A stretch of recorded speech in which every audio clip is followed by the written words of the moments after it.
is the danger of so many people that call themselves truthers immediately jumping to a conclusion of calling things a hoax. I'm beginning to think that at this point, that's even a part of the plan. Because by the time you see stuff on mainstream media calling out the hoax and vilifying all people who question anything into the category of these tinfoil hat conspiracy nutters, you know that it's a part of the plan.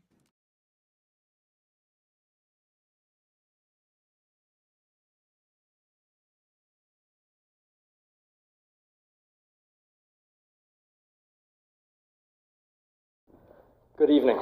My name is Kenneth Preston. I am a 19-year-old Broward student who has conducted a month-long investigation into the conduct of the school board and superintendent prior to the shooting at Stoneman. You can call me a skeptic, but I have a hard time believing that a superintendent and 10 district officials who represent 327 schools, 15,000 teachers, and 270,000 students had the time to meet with a 19-year-old for 2 hours in a meeting if they didn't believe I was holding on to something crucial. It makes me wonder how committed to transparency and the truth you are when I was denied the right to have an attorney present, as well as the opportunity to record the meeting, while the superintendent was allowed to bring 10 district officials who work for him in an attempt to re-educate me. Something doesn't smell quite right in Broward, and this school district is the epicenter.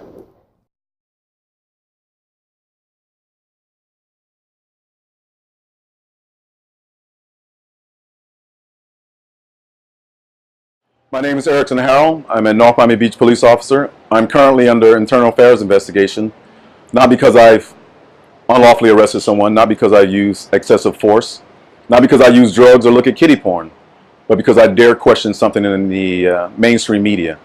And what I questioned was the Parkland shooting in particular.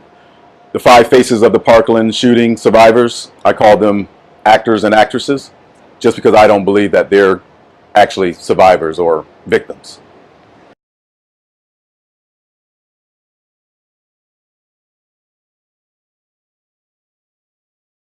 Hello everybody. I honestly wasn't expecting to be called on today. The nature of my questions are very different from everybody else's. I have questions, I don't actually have comments. There are some issues regarding Nicholas Cruz's statements, particularly those that he made during interrogation. I have looked at those transcripts for myself, and they are heavily, heavily redacted, heavily censored.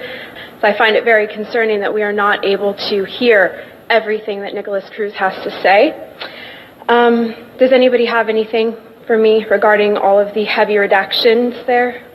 Another thing I would just like to say, many people are aware there is aerial footage of a white pickup truck exactly 3:20 p.m. that day.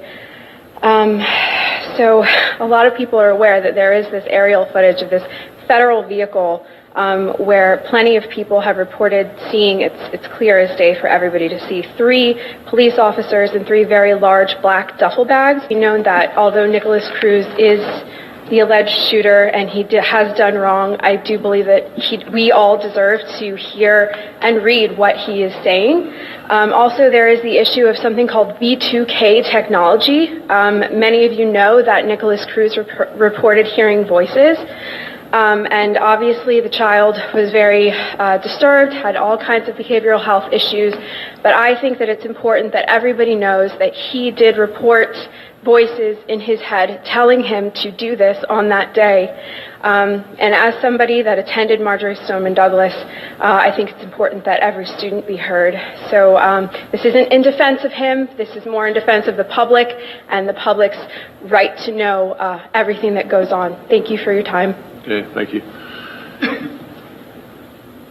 All right, Commissioners, unless anybody has anything else for the good of the order, we'll stand adjourned. Thank you.